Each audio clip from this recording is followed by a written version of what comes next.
नमस्कार, मैं डॉक्टर राकेश पाठक। दोस्तों, क्या आपको इंदौर का तस्लीम चूड़ीवाला याद है? क्या आपको याद है कि हरदोई से चूड़ी बेचने इंदौर आए तस्लीम के साथ कुछ गुंडों ने मारपीट की थी, उसकी चूड़ियां लूट ली थी, उसके पैसे लूट लिए थे और उसके बाद उसी के खिलाफ एक बालिका के साथ छेड़छाड़ का मुकदमा दर्ज करा दिया गया था। क्या आपको याद है कि तस्लीम चूड़ीवाला 4 महीने के लिए जेल भेज दिया गया था?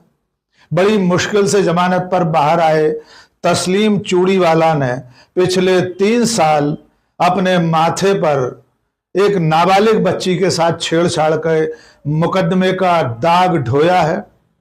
हो सकता आप लोग भूल गए हों, लेकिन अदालत नहीं भूली और हम नहीं भूले।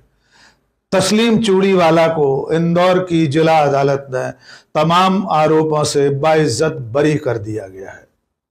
आइए आपको याद दिलाते हैं। आपको याद होगा 22 अगस्त 2021 को इंदौर के न्यू गोविंद नगर कॉलोनी में, जो कि बाणगंगा थाना क्षेत्र में आता है, वहां हरदोई का रहने वाला तस्लीम चूड़ीवाला चूड़ियां बेचने आया था। तस्लीम हर साल इसी तरह इंदौर में और तमाम शहरों में चूड़ियां बेचने जाता है, लेकिन इस बार उसके साथ जो हुआ वैसा उसके साथ पहले कभी नहीं हुआ था। वो जिस वक्त इस न्यू गोविंद कॉलोनी में चूड़ियां बेच रहा था, तभी कुछ गुंडों ने उसे घेर लिया। उनका आरोप था कि वो हिंदू नाम से चूड़ियां बेच रहा है, अपना नाम हिंदू बताकर लोगों को धोखा दे रहा है, और इस भीड़ ने उसके साथ बेदर्दी से मारपीट की, उसके पैसे लूट लिए। यहां तक कि ये लुटेरे, ये गुंडे, ये बदमाश लगातार ये आवाज लगा रहे थे कि आओ माताओं बहनों, चूड़ियां लूट लो। आइए आपको ये वीडियो आपको दिखा देते हैं जो पूरे देश में वायरल हुआ था। आइए देखिए ये वीडियो। क्षेत्र में आना मत पड़ा, तो जीवन में किसी भी हिंदू क्षेत्र में मत जाना।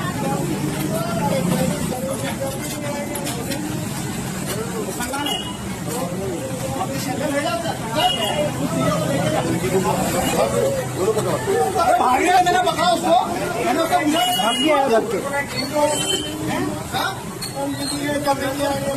जिंदगी में तू क्या बनेगा, क्या बनेगा तू? हमारी कर रहा है, हमारी बहन बेटी वहाँ पहुंच गई तो तुम्हारा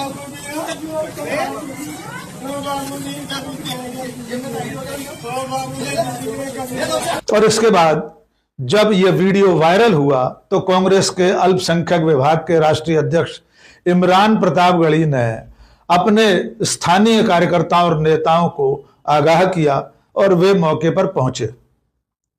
तस्लीम चूड़ीवाला की रिपोर्ट पर अज्ञात लोगों के खिलाफ मुकदमा दर्ज कर लिया गया। उनमें से 3 लोगों को गिरफ्तार कर लिया गया। और जैसे ही इन हिंदूवादियों की, इन बजरंग दलियों की गिरफ्तारी हुई, दूसरे पक्ष के लोगों ने भीड़ इकट्ठा करके थाने का घेराव कर लिया। दूसरे दिन तस्लीम चूड़ीवाला के खिलाफ पॉक्सो एक्ट, 420 एक्ट के अंतर्गत और 9 अन्य धाराओं के अंतर्गत मुकदमा दर्ज कर लिया गया। इसके साथ ही कल तक जो व्यक्ति 22 अगस्त के दिन पिट रहा था सड़कों पर, जिसकी फरियाद पर लोगों के खिलाफ मुकदमा दर्ज किया गया था, 3 लोग गिरफ्तार किए गए थे। उसी फरियादी तस्लीम अली को गिरफ्तार करके जेल भेज दिया गया। इसके बाद मामला पूरे देश में सुर्खी बना और तब के गृह मंत्री, मध्य प्रदेश के गृह मंत्री डॉक्टर नरोत्तम मिश्रा, मध्य प्रदेश के भारतीय जनता पार्टी के प्रदेश अध्यक्ष विष्णुदत्त शर्मा, प्रदेश की कैबिनेट के मंत्री विश्वास सारंग, इन सब लोगों ने बड़े बड़े लंबे चौड़े और गंभीर बयान दिए। तस्लीम अली को सॉफ्ट आतंकवादी तक कहा गया। इसके बाद इस मामले में सुप्रीम कोर्ट के वकील एहतिशाम हाशमी ने दखल दिया। एहतिशाम हाशमी अब इस दुनिया में नहीं है, लेकिन आज उन्हें याद करना जरूरी है। वे इस तस्लीम अली के हक की लड़ाई के लिए सामने आए और स्थानीय वकीलों की मदद से यह मुकदमा अदालत में चलना शुरू हुआ। 3 साल चले मुकदमे के बाद मंगलवार को इंदौर की जिला अदालत ने तस्लीम अली को बाइज्जत बरी कर दिया है। अदालत ने पुलिस द्वारा पेश किए गए तमाम सबूतों को निराधार माना है। और जो दो मुख्य बातें सामने आई हैं इस फैसले में, वो ये है कि अदालत ने जिस नाबालिग बच्ची ने रिपोर्ट लिखाई थी, उस बालिका और उसके माता पिता के बदले हुए बयानों के आधार पर तस्लीम को बाइज्जत बरी किया है। यानी फरियादिया जो नाबालिग बच्ची थी 13 साल की, जिसकी तरफ से यह रिपोर्ट लिखाई गई थी कि तस्लीम अली ने चूड़ियां पहनाते समय गलत इरादे से उसका हाथ पकड़ा, छेड़छाड़ करने की कोशिश की, वो बालिका और उसके माता पिता पुलिस के सामने दिए गए बयान से मुकर गए। यहां तक कि बालिका और उसके माता पिता ने तस्लीम अली को अदालत में पहचानने से भी इनकार कर दिया। दूसरा आरोप जो था तस्लीम पर, वो था उसके 2 आधार कार्ड होने का।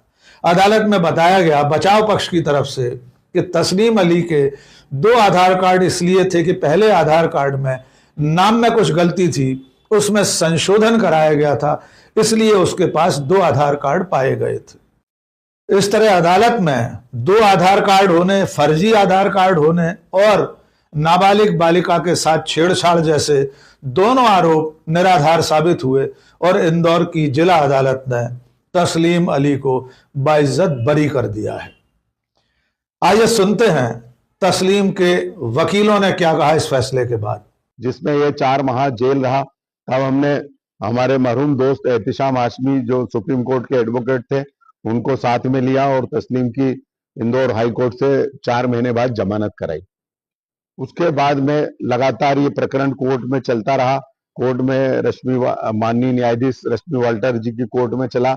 वहां पर हमने हमारे साथी इम्तियाज अहमद, इश्तियाज अहमद, गोरेलाल जी, आलिया शेख और सभी ने वहां पर आरिफ भाई ने सारे तथ्य इकट्ठा करे और इसके वहां पर कोर्ट में जो इसके 2 आईडी थे उनको प्रूव किया कि इसके आईडी में संशोधन कराया था, ना कि इसके 2 आईडी हैं। इसके साथ ही जो हमारी बच्ची जिसने रिपोर्ट कराई थी हमारे शहर की, उसको तथाकथित लोगों ने गलत तरीके से रिपोर्ट कर, उसने भी थाने में जो कोर्ट में थाने में बयान अलग दिए थे, कोर्ट में बयान अलग दिए, उस आधार पर न्यायालय ने इसे बरी किया। कल माननीय न्यायालय ने अपना फैसला सुनाया और तस्लीम को बाइज्जत बरी कर दिया। आज तस्लीम इंदौर नई देश की न्यायपालिका में विश्वास करके पूरी तरह खुशी खुशी आज शाम को ये अपने गांव लौट जाएगा।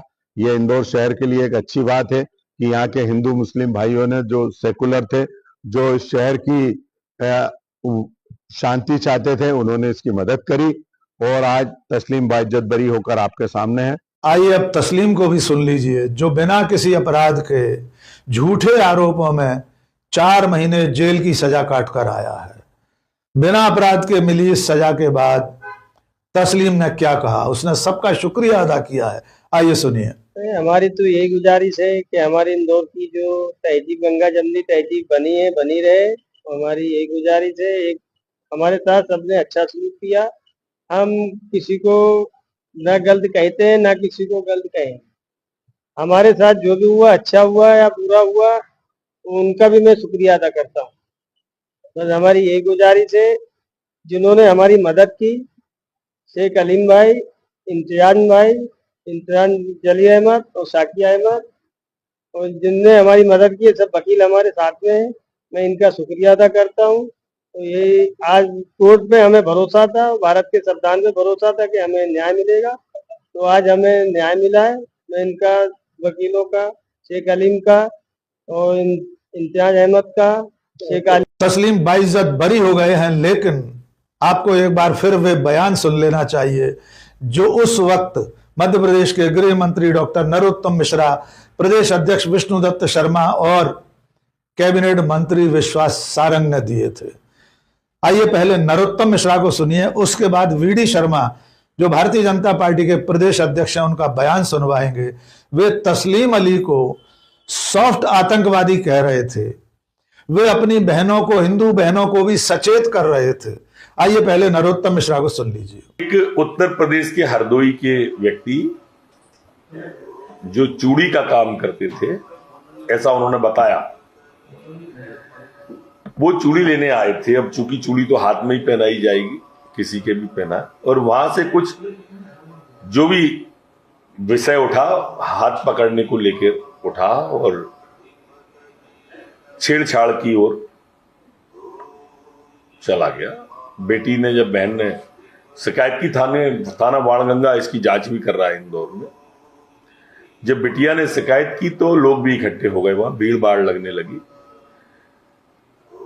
वो जो शंका थी, जब उनके कागज निकले, आधार कार्ड वगैरह दस्तावेज निकले, 3 दस्तावेज पाए गए।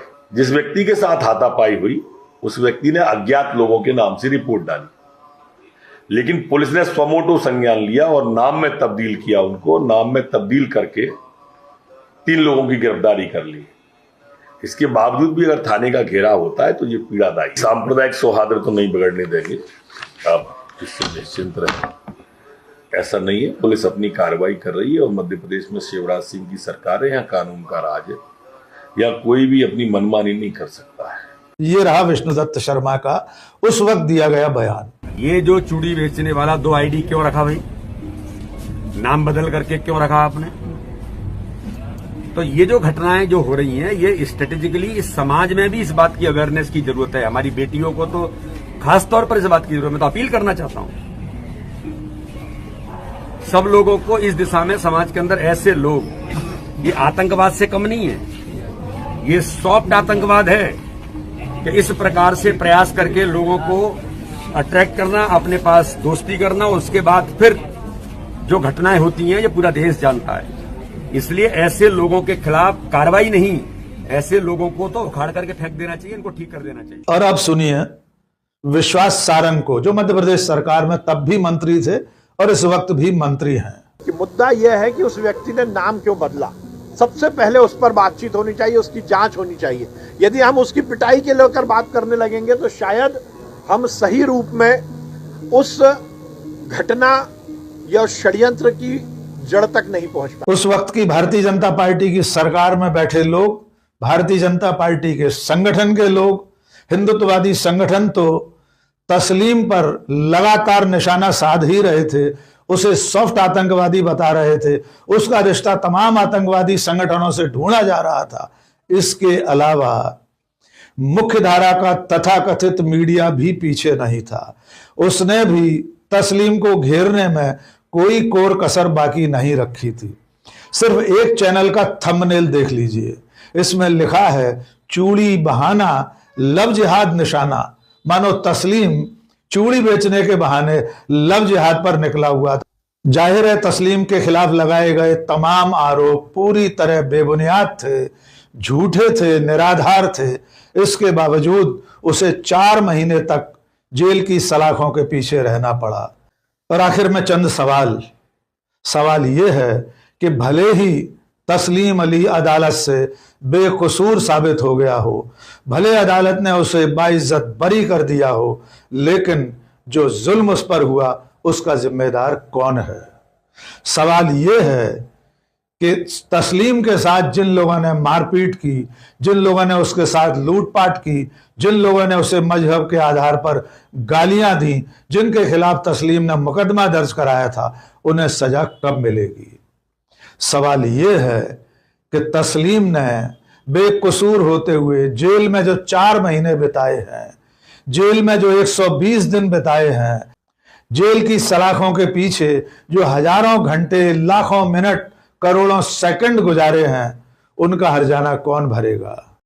और आखिरी सवाल उन लोगों से भी जिनके नाम डॉक्टर नरोत्तम मिश्रा, विष्णुदत्त शर्मा, विश्वास सारंग हैं, जो जिम्मेदार ओहदों पर बैठकर उस वक्त तस्लीम अली पर बड़े बड़े आरोप लगा रहे थे, उसे सॉफ्ट आतंकवादी तक कह रहे थे। क्या अब उसके बेगुनाह ठहराए जाने के बाद उससे माफी मांगेंगे?